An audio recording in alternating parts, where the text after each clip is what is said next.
예레미야서 17장 5절부터 8절입니다. 나 주가 말한다. 나 주의 입에서 마음을 멀리하고 오히려 사람을 의지하며 사람이 힘이 되어 주려니 하고 믿는 자는 저주를 받을 것이다. 그는 황야에서 자라는 가시덤불 같아서 좋은 일이 오는 것을 볼 수 없을 것이다. 그는 소금기가 많아서 사람이 살 수도 없는 땅, 메마른 사막에서 살게 될 것이다. 그러나 주님을 믿고 의지하는 사람은 복을 받을 것이다.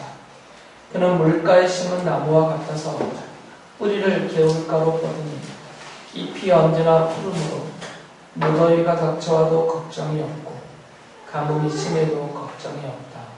그 나무는 언제나 열매를 맺는다.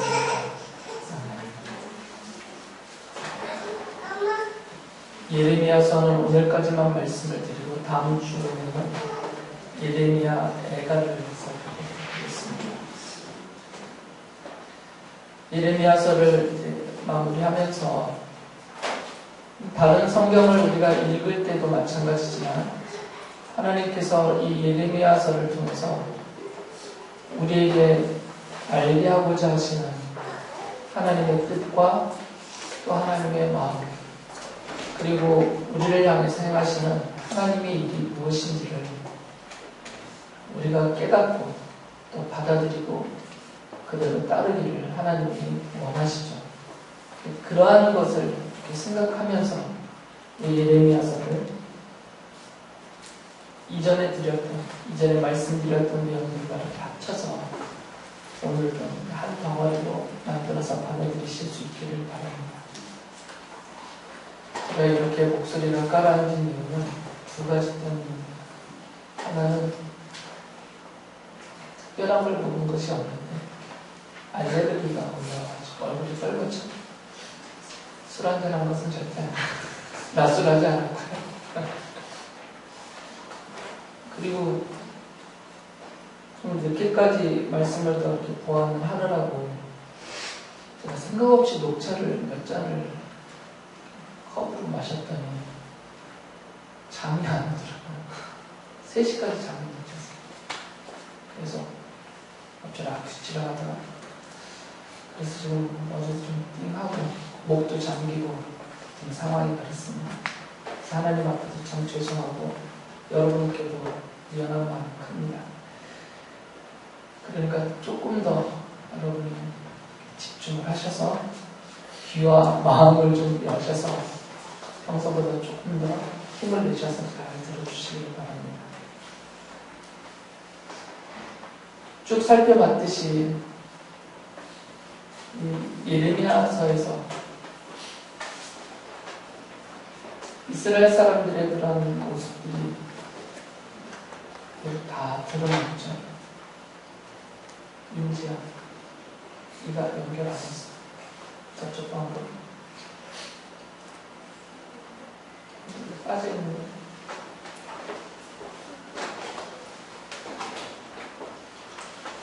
한번 좀 해보시니까 뭔가가 코드가 하나 빠져있는데 저기 무엇이 빠져있는데 그거 빼면 도중에 카메라 꺼줬거든요.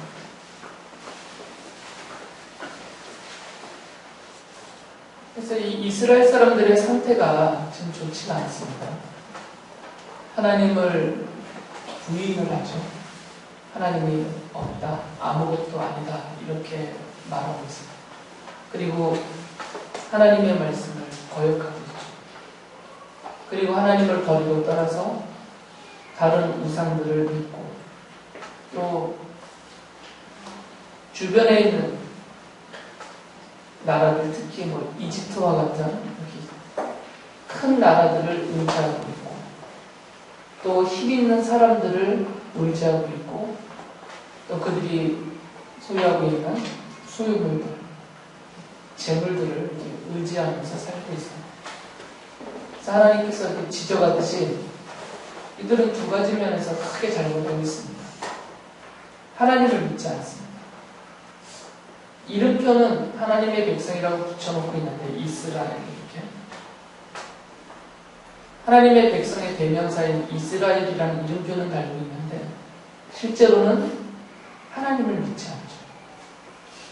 그리고 자신들은 의롭게 올바르게 잘 살고 있다고 주장하지만 전혀 하나님을 의지하지 않고 다른 것들을 의지하며 살고 있어요. 말씀드렸던 이집트를 비롯한 주변의 나라들, 힘 있는 사람들, 자신들이 소유하고 있는 재물들, 이런 것들이 우리를 전쟁으로부터 구해줄 것이다. 이 고난으로부터 우리를 건져내 줄 것이다. 그것이 나를 도와줄 것이다 하면서 이렇게 전적으로 의지를 하고 있어요. 그래서 이러한 불신앙과 이러한 죄악 때문에 하나님께서 그들을 벌하셨죠. 이스라엘 백성에게 내리신 하나님의 진노는 분풀이가 아닙니다. 하나님이 지금 너무너무 화가 나셔서 이 진노하심을, 이 분노하심을 쏟아부으면서 그것을 속풀이 하시는 그런 행위는 아니죠. 하나님은 정의 하나님이시기 때문에 하나님이 정하신 법대로 하신 것입니다. 예레미야서 11장 20절에서 이렇게 말씀하셨죠. 그러나 만군의 주님은 의로운 재판관이시여 사람의 생각과 마음을 감찰하시는 분이십니다. 의로운 재판관이시기 때문에 법대로 한 것이에요.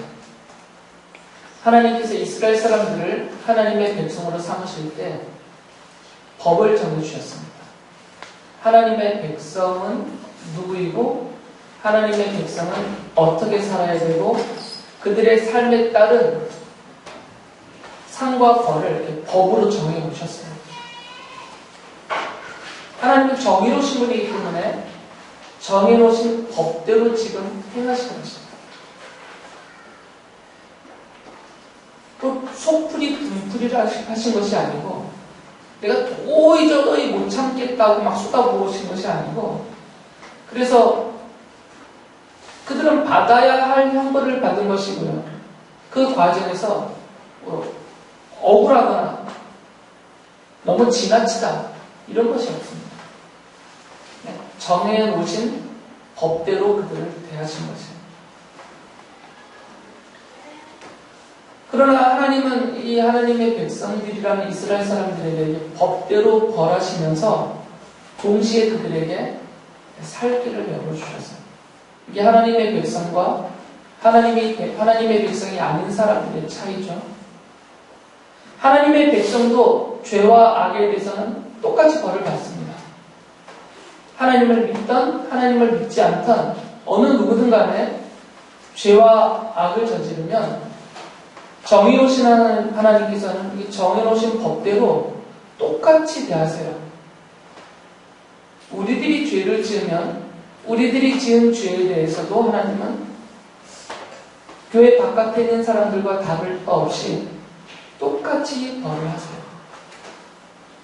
하나님의 자녀들이라고 해서 그 짓는 죄와 악에 대해서 조금의 책임도 안 져도 된다?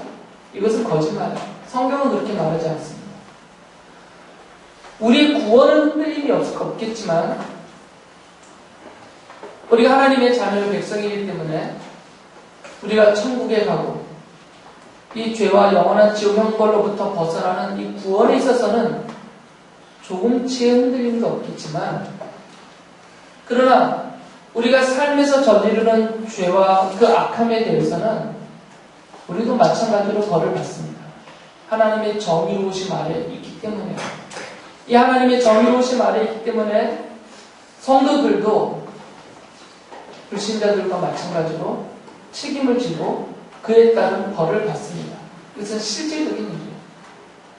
그래서 우리의 삶에서 여러 면에서 그리고 상당한 양이 하나님께로부터 받는 형벌의 성격을 띠고 있어요. 실제로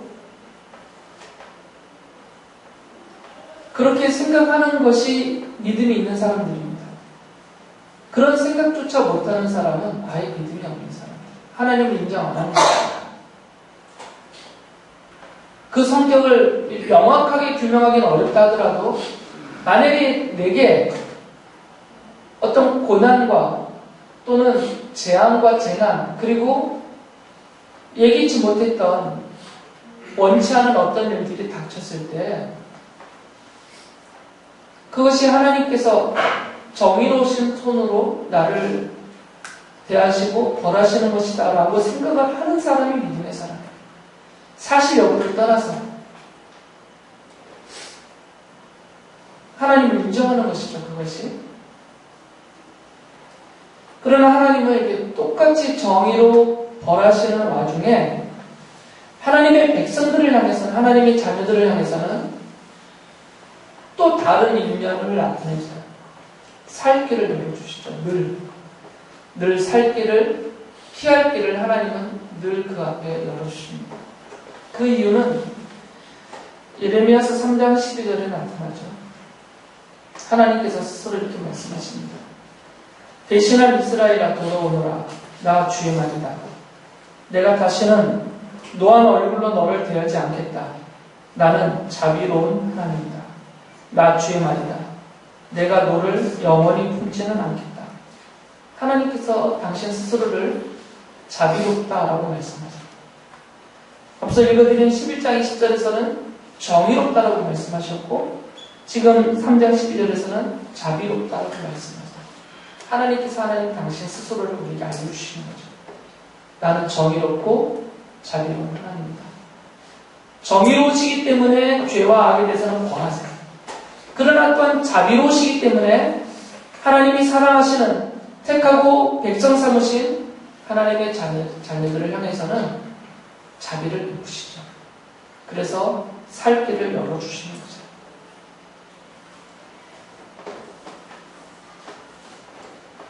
두 가지 면에서 하나님이 그 살 길에 대해서 우리에게 보여주십니다. 하나는 타이르시는 거죠. 이 타이르심의 과정은 이렇게 알려주시고 가르치시죠. 그리고 가르치세요. 깨우쳐 알게 해주십니다. 그 과정에서 구약성경 시대의 성도들을 향해서는 하나님이 예언자들을 보내셨죠. 예언자들을 보내셔서 그들을 깨우치십니다. 설명과 설득의 과정을 가지세요. 하나님께서 무작위하게 막 진노를 쏟아붓지 않으세요. 하나님의 백성들을 향해서는. 이스라엘 사람들이 죄와 악에 빠졌을 때 조금의 여지도 없이 그냥 바로 정의로운 집행으로 그들을 벌하시지 않으셨어요. 늘 기회를 주십니다. 그들에게 설명을 하세요. 그리고 설득을 하세요. 그 과정에서 깨닫기를 바라셨고 뉘우치고 돌아오기를 기대하셨어요. 그 과정이 짧지 않습니다. 하나님이 오래 참으신다고 하셨어요. 그래서 오래 참으시면서 상당한 시간을 가지고 그들에게 설득과 설명을 하시죠. 그리고 기다리세요. 스스로 돌아오기를. 우리를 인격적인 주체로 자율적인 인간으로 인정을 해주시는 거죠. 그러나 그 기다림의 과정, 설득과 설명의 과정이 끝나면 강제 집행이라는 표현을 쓰잖아요. 하나님의 간섭하심이 실질적으로 있어서 그들을 끌고 오십니다. 끌고 오시는 과정에 때리기도 하시고 벌하기도 하시고 더 나아가서는 아예 생각과 마음까지도 새롭게 바꿔주시면서 이들을 끌고 오세요. 스스로 돌아오기를 기다리시고 스스로 돌아오는 자들을 향해서 하나님의 넘치는 기쁨이 성경에 나타나죠.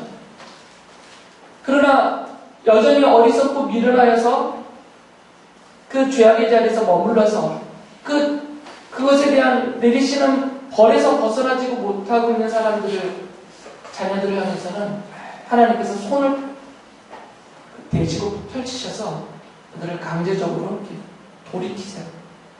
이건 좋은 것은 아닙니다. 그 과정에는 큰 아픔이 있어요. 그 손에 강제적으로 붙들려 이끌림을 받는 것도 은혜이긴 하지만 그 과정에는 고통과 아픔이 있어요. 이 강제적인 집행에는 고통과 아픔이 있습니다. 덩치 큰 소도 조그만 아이가 질질 끌고 갈 수 있어요. 그것은 소의 코에 뚫어서 끈을 매달아놨기 때문에요. 잡아 당기면 아프니까 소가 끌려오는 거죠. 착해서 그런 게 아니고 그 아픔 때문에 안 아프기 위해서 끌려오죠. 그 덩치 큰 소도. 하나님께서 이렇게 강제로 데려오실 때는 아픔이 있어요. 그래서 백성들을 다시 본래 자리로 이렇게 돌이키시는 하나님의 손길이 나타나시죠. 그래서 17장 7절 보면 하나님이 이런 약속을 하세요. 그러나 주님을 믿고 의지하는 사람은 복을 받을 것이다. 주님을 믿지 않고 주님을 의지하지 않고 떠나버렸지만 그러나 다시 깨닫고 뉘우치고 돌이켜서 주님 앞으로 와서 주님을 믿고 자기가 의지하던 나라와 사람들과 힘과 재물들을 내려놓고 주님을 의지하면 복을 받을 것이다. 하나님이 약속을 해주세요. 그리고 돌아오라고 촉구를 하시죠. 예레미야가 3장 25절 보면 주님께서는 주님을 기다리는 사람이나 주님을 찾는 사람에게 복을 주신다. 분명하게 강조를 하세요. 선포를 하시죠. 약속으로. 그리고 3장 40절에서는 지나온 길을 돌이켜 살펴보고 우리 모두 주님께로 돌아가자. 예레미야가 이렇게 촉구를 해요. 돌아가야 된다. 주님께로 돌아가서 주님을 믿고 주님을 의지하자. 그러면 주님은 우리에게 복을 주신다라고 약속을 하셨다. 왜? 이 멸망의 자리에서 왜 이 고통과 이 형벌에서 벗어나지 못하고 이러고 살고 있느냐? 왜 주님을 믿지 않고 나라를 믿고 세상을 믿고 우상을 믿고 사람을 믿고 그리고 왜 또 주님을 의지하지 않고 그들을 의지하면서 이렇게 고통스러운 인생을 살고 있느냐? 그래서 주님께로 돌아오자는 거죠. 하나님은 이렇게 다시 주님께로 돌아와서 주님을 믿고 의지하는 사람들이 그들에게 복을 주겠다고 약속하셨으니까 그들이 그 약속하신 대로 하나님께로부터 복을 받은 상태, 그들이 지금 주님을 믿고 의지하기 때문에 약속하신 대로 하나님께로부터 복을 받아서 그 복을 받고 누리고 있는 그 상태를 비유로 말씀하셨죠. 비유적으로 설명하셨어요. 그게 17장 8절이죠. 이건 비유입니다. 그런 물가에 심은 나무와 같아서 이게 은유적이죠. 비유적이에요. 뿌리를 개울가로 뻗으니 잎이 언제나 푸르므로 무더위가 닥쳐와도 걱정이 없고 가뭄이 심해도 걱정이 없다. 그 나무는 언제나 열매를 맺는다. 라고 비유적으로 설명하셨어요. 은유법을 사용하신 거죠. 하나님께서 우리가 알아듣도록 쉽게 설명을 해주신 것입니다. 주님만 믿고 주님을 의지한다면 그 사람은 약속된 복을 받습니다. 그리고 그가 주님께로부터 약속된 복을 받은 상태가 이 물가에 심은 나무와 같고 그 나무의 푸르름과 번성함과 그 풍성함의 상태, 이것을 그가 복을 받고 누리고 있는 상태다라고 말씀을 하신 것이에요. 이 비유로 은유적으로 설명된 이 상태에 대해서 세부적으로 굳이 해석할 필요는 없습니다. 이것은 좀 관용적인 표현이에요. 늘 쓰는 말이에요. 늘. 하나님께로부터 복을 받은 사람들이 그 받은 복을 누리고 있는, 마음껏 풍성하게 누리고 있는 그 상태를 설명하는 관용적인 표현이에요. 관용적이라는 것은 그것에 대해서 늘 그렇게 말하는 거예요. 늘. 이게 관용적이라는 얘기는 지금 예레미야서 여기에서만 말하는 것이 아니고 성경 곳곳에서 하나님께로부터 복을 받고 있는 사람에 대해서 이렇게 표현하고 있다는 말이에요. 이 복 있는 사람에 대해서 관용적으로 표현된 이 표현된 내용은 시편 1편에서 아예 전형으로 이렇게 제시가 돼요. 가장 전형적으로, 그러니까 하나의 틀처럼 시편 1편 3절에 이것이 제시가 되어 있죠. 아예. 시편 1편은 그 1절부터 복 있는 사람이 누구인지에 대해서 설명을 하고요. 그 사람이 받은 복이 얼마나 큰가, 놀라운가 이렇게 감탄형으로 설명을 하죠. 그래서 이런 사람이 받은 복이여 하면서 그 복이 얼마나 큰가를 설명을 합니다. 하나님께부터 받은 복이.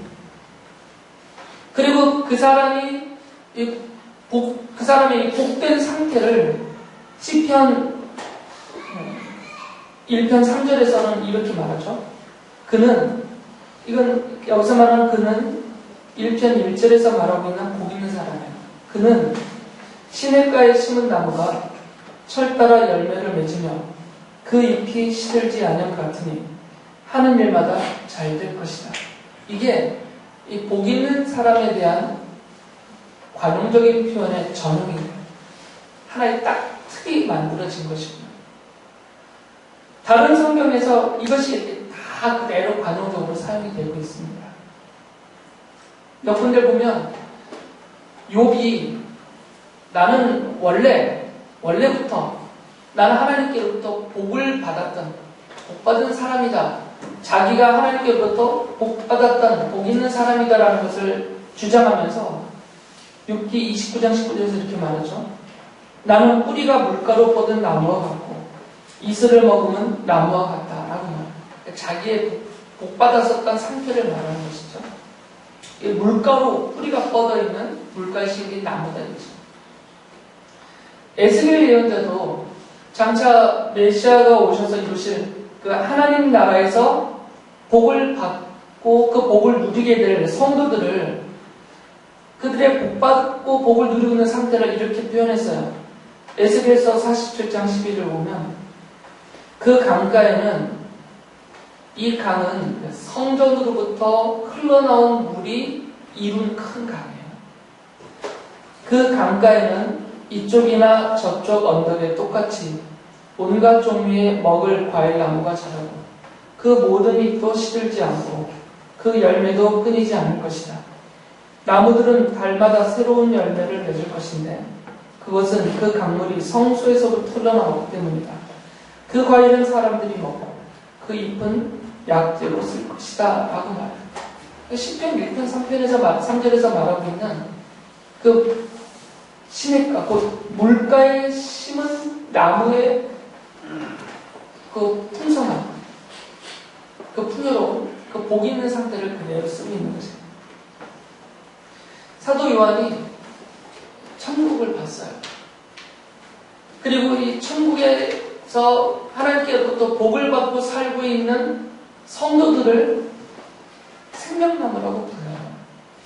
그러면서 그들의 상태를 이렇게 말하죠. 요한계시록 22장 1절과 2절 보면 천사는 또 수정과 같이 빛나는 생명수의 강을 내게 보여주었습니다.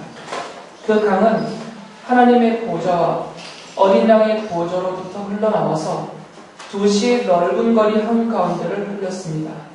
강 양쪽에는 12종류의 열매를 맺는 생명나무가 있어서 달마다 열매를 내고 그 나뭇잎은 민족들을 치료하는 데 쓰입니다. 라고 말해요. 지금 이 성도들의 복받은 상태를 설명하고 있는 그 맥락에서 이 표현을 쓰고 있는 것이에요. 이 외에도 성경 곳곳에서 하나님의 자녀들이 하나님께로부터 복을 받는데 그들이 받은 복, 그리고 그 복을 누리고 있는 상태를 이렇게 관용적으로 쓰고 있는 것입니다. 지금 예레미야 예언자도 똑같이 하나님의 말씀을 받아서 그렇게 지금 설명을 하고 있는 것입니다. 그러니까 하나님의 약속은 이것이에요. 주님을 버리고 떠나서 다른 신과 이 세상의 것들을 믿고 의지하던 그 자리에서 돌이켜서 주님 앞에 나와 주님을 믿고 주님만 의지하면 내가 복을 줄 것이다. 그리고 내가 주는 그 복을 받은 너희들의 상태는 물가에 심은 그 나무와 같을 것이다.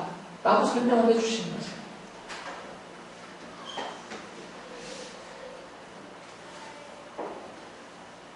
예레미야는 여기서 한 단계를 더 나가요. 이 관용적인 표현에서 머물지 않고 이 물가에 심은 나무, 좀 비유적으로 은유적으로 표현된 복 있는 사람인데 이 복 있는 사람이 누구인가? 그리고 이 복 있는 사람이 누리고 있는 복된 삶의 상태가 무엇인가를 예레미야는 한 발짝 더 나아가서 언약으로 설명합니다. 언약적으로. 예레미야서 24장 7절을 보면 이렇게 말씀하세요. 이제는 내가 그들에게 나를 그들의 주로 알아볼 수 있는 마음을 주겠다. 그러면 그들이 온전한 마음으로 나에게 돌아와서 나의 백성이 되고 나는 그들의 하나님이 될 것이다. 라고 말씀하세요. 그들은 나의 백성이 되고 나는 그들의 하나님이다. 이것이죠. 물가에 심은 나무로 비유된 하나님께로부터 약속된 복을 받은 사람들, 그리고 그들이 누리고 있는 그 복된 상태가 언약적으로는 어떻게 표현되냐면 그들은 하나님의 백성이 되고 하나님은 그들의 하나님이 되어서 하나님께서 그들을 백성으로 대하고 계시는 거죠. 이게 복을 받은 사람들이고 복을 받고 있는 상태다라고 말해요.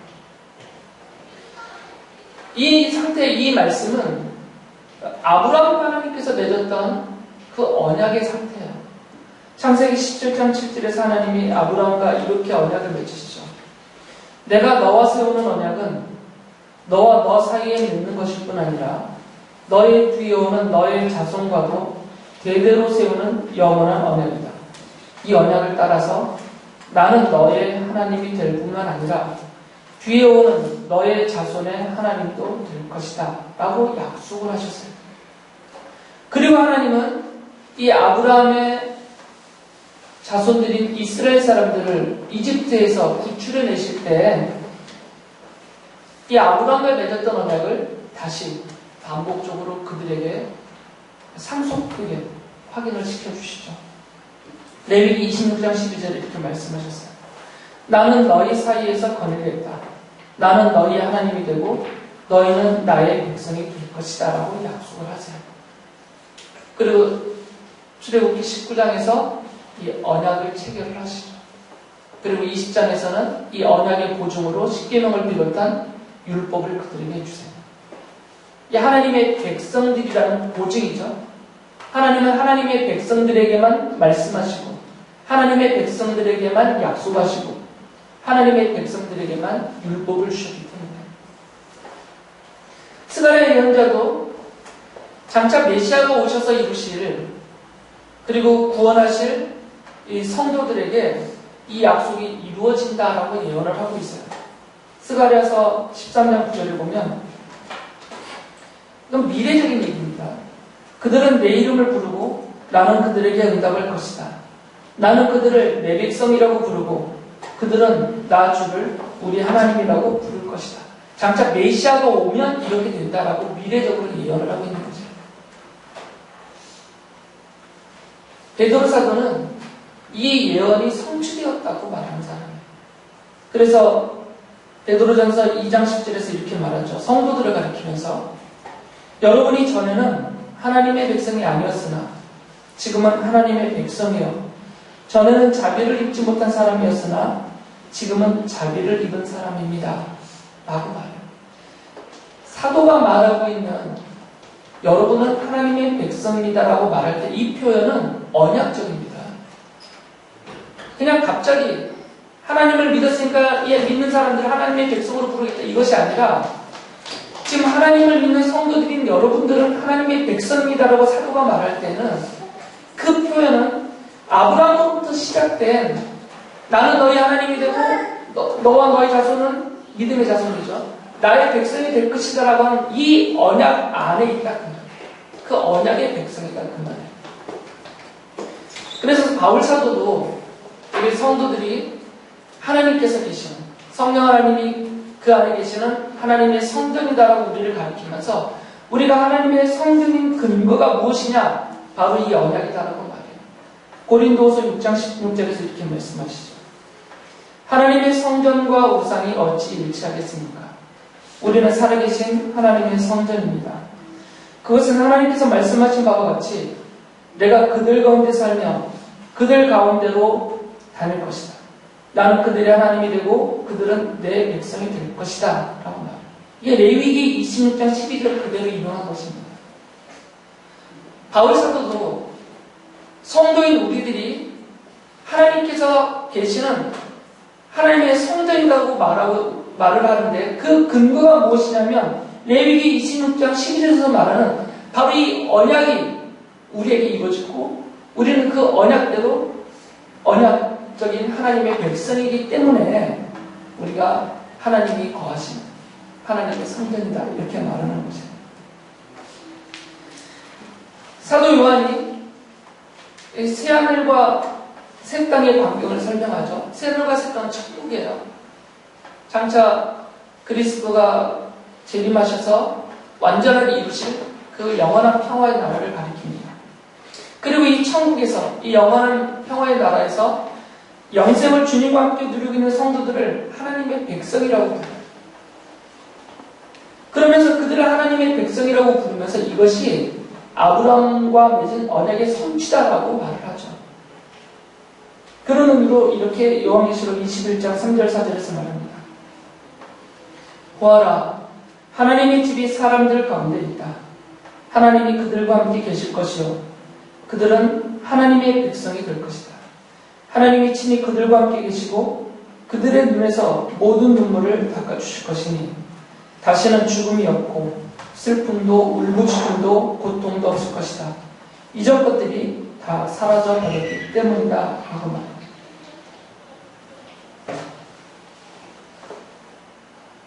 그러니까 성경은 구약성경과 신약성경 모든 성경은 이 하나님의 백성들을 복 있는 사람이라고 부르고 있는 것입니다. 그리고 이 하나님의 백성들을 물가에 심은 나무라고 비유적으로 설명을 하고 있습니다.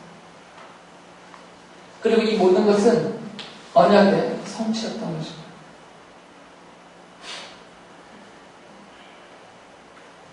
이렇게 하나님의 백성들이 물가에 심은 나무로서 이 복을 누리게 되는 근원, 도대체 이 복은 어디에 근거되어서 오는 것인가?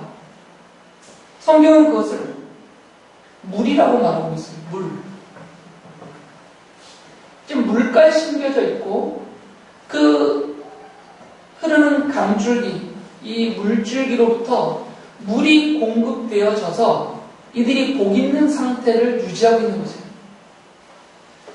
물가에 심은 이 나무로 비유되면서 이 나무에 물이 공급되어지기 때문에 마르지 않는 생물로부터 계속해서 끊임없이 이 물이 공급되어지기 때문에 이 나무로서의 복이 있는 하나님의 백성들이 계속해서 푸르는 것이에요. 계속 공급되기 때문에 계속해서 열매를 맺고 있는 것이고 번성하고 있고 시들지 않는 것이죠. 이것은 영원한 것이에요. 그러니까 이들이 그 복을 누리게 되는 근원은 무엇이냐면 바로 그 강으로부터 오는 물에 있다는 거죠. 에스겔 선지자는 이 물의 정체를 밝혀주고 있어요. 이 에스겔이 환상으로 성전을 보게 됩니다. 이 성전은 땅에 세워진 성전이 아니라 미래적인 하늘에 있는 성전이에요. 지금. 아직은 완전히 임하지 않은 성전입니다. 좀 미래적으로 보고 있어요. 미래적인 성전을. 그런데 그 성전 안에 성소에서 물이 솟아서 흘러나오고 있어요. 동쪽을 향해서. 물이 이 성소로부터 막 솟아 올라와요. 그리고 이것이 동쪽 문을 통하여서 동쪽으로 흘러내려가고 있어요.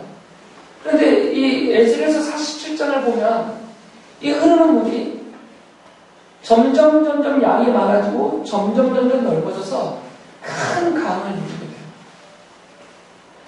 그러니까 성소로부터, 성전으로부터 나온 물이 큰 강을 이루어서 흘러가고 있고요. 그 강을 생명의 강이라고 불러요. 에스겔서에서는 그 강은 생명의 강이에요. 에스겔서 47장 8절 불러보면 이 물이 바다로 흘러들어가면 죽은 물이 살아날 것이다. 이 강물이 흘러가는 모든 곳에서는 온갖 생물이 번성하며 살게 될 것이다. 이 물이 사이로 흘러가면 그 물도 깨끗하게 고쳐질 것이며 그곳에도 아주 많은 물고기가 살게 될 것이다. 강물이 흘러가는 곳이면 어디에서나 모든 것이 살 것이다. 그러니까 이 강은 생명의 강이에요. 이 강이 흘러서 닿기만 하면 살아나요. 모든 것이 사이는 죽음바다잖아요. 영도가 너무 높아서 아무것도 살 수 있는 죽음바다잖아요. 물이 들어오기만 하고 나가는 출구가 없어서 계속 증발하면서 영도가 높아져가지고 죽음바다예요. 그래서 사해요. 근데 그 바다도 살아난단 말이죠. 이 생명의 강이 사해에 닿으면 사해도 살아난다. 그래서 성소로부터 성전으로부터 흘러나오는 이 물은 강을 이루는데 그 물과 강은 살리는 강이에요. 살리는 물이에요. 생수의 강이라는 거죠. 바로 생명이에요. 이 생명의 강가에는 에스겔서 47장 7절에 보면 이렇게 많은 나무들이 심어져 있어요. 그리고 이 나무들의 상태가 시편 1편에서 말하고 있고 예레미야서에서 말하고 있는 바로 복 있는 사람의 모습으로 설명이 되죠. 47장 12절에 이렇게 말합니다. 그 강가에는 이쪽이나 저쪽 언덕에 똑같이 온갖 종류의 먹을 과일 나무가 자라고 그 모든 잎도 시들지 않고 그 열매도 끊이지 않을 것이다. 나무들은 달마다 새로운 열매를 맺을 것인데 그것은 그 강물이 성소에서부터 흘러나오기 때문이다. 그 과일은 사람들이 먹고 그 잎은 약재로 쓸 것이다. 이 생명의 강으로부터 이 생명의 물을 계속해서 받아들여서 번성하고 영원토록 마르지 않는 그 복을 누리게 된다는 것이에요. 이건 다 예언입니다. 지금 에스겔 예언자는 미래 성전을 보고 있어요. 예언적이에요. 예언이란 얘기는 그것에 성취가 있다는 것이죠. 예언이 가리키고 있는 실체가 오고 그 실체가 드러난다는 것이에요. 중간에 길게 말씀을 드리지 않아도 그 실체는 예수 그리스도이십니다. 이 우리는 그렇게 배웠고 그렇게 알고 있고 그렇게 믿고 있어요. 요한복음 4장 14절에 보면 예수님께서 이렇게 말씀하셨어요. 그러나 내가 주는 물을 마시는 사람은 영원히 목마르지 않을 것이다. 내가 주는 물은 그 사람 속에서 영생에 이르게 하는 샘물이 될 것이다. 예수님께서 주시는 물은 생명의 물이라는 거죠. 그 물이 무엇인지는 뒤에 밝혀지겠지만 예수님께서 물을 주시면 그 사람은 영원히 살아요. 그러니까 예수님이 주시는 물은 생명의 물인 것이에요. 요한계시록 7장 17절 보면 예수님께서 하나님의 백성들의 목자다라고 표현하세요. 그리고 목자가 되셔서 하나님의 백성들을 생명의 샘으로 인도하신다라고 이렇게 말씀하시죠. 보좌 가운데 계신 어린 양이 이 어린 양은 예수님이시죠. 그들의 목자가 되셔서 생명의 샘물로 그들을 인도하실 것이고 하나님께서 그들의 눈에서 눈물을 말끔히 씻어주실 것입니다. 라고 말해요. 이 생명의 샘은 생명을 주는 그 물은 바로 예수님 당신 스스로인 거죠. 예수님께서 생수의 강인 거죠. 이 생명수의 강이세요. 예수님. 그러니까 예수님이 이 생명을 주는 물의 물줄기 자체세요. 그 근원이세요. 생명의 샘물이란 말이죠. 예수님께로부터 나온 물이 살리는 거죠. 그리고 예수님은 그 생명의 물을 하나님의 자녀들에게, 백성들에게 주셔서 영원히 살게 해주시는 거죠. 하나님께서는 이 생명의 물을 거저 주시겠다라고 약속하셨어요. 요한계시록 21.6절 보면 이렇게 말씀하셨죠. 다 이루었다. 나는 알파며 오메가 곧 처음이며 마지막이다. 목마른 사람에게는 내가 생명수 샘물을 거저 마시게 하리라. 이 생명수 샘물은 돈 주고 사 먹는 샘물이 아니에요. 하나님의 은혜로 거저 주시는 거죠. 그래서 이사야 예언자가 55장 1절에서 이렇게 말하죠. 너희 모든 목마른 사람들아 어서 물러나오너라. 돈이 없는 사람도 오너라. 너희는 와서 사서 먹되 돈도 내지 말고 값도 지불하지 말고 포도주와 젖을 사오라. 돈을 내지 말고 거저 받아 먹어라 그 말이에요. 하나님이 은혜로 주시는 것이니까 은혜라는 것은 값을 받지 않으신다는 거죠. 그러니까 값을 치르지 않고 거저 받는 것이에요. 예수님께서는 이 이사야의 예언이 예수님 당신에게서 성취되었다라고 말씀하세요. 요한복음 7장 37절 38절에서 이렇게 말씀하시죠. 목마른 사람은 다 나에게로 와서 마셔라. 나를 믿는 사람은 성경이 말한 바와 같이 그의 배에서 생수가 강물처럼 흘러나올 것이다. 이 말씀은 이사야서의 예언을 인용하신 것이죠. 사도 요한이 이렇게 예수님이 주시는 그 물, 예수님이 주시는 그 생명의 물, 그 물을 무엇이라고 말하고 있냐면 요한복음 7장 39절에서 이렇게 말하거든요. 이것은 예수를 믿은 사람이 받게 될 성령을 가리켜서 하신 말씀입니다. 예수께서 아직 영광을 받지 않으셨으므로 성령이 아직 사람들에게 오시지 않았다라는 말이에요. 이것은 지금 물이에요. 예수님이 주시는 생명의 물.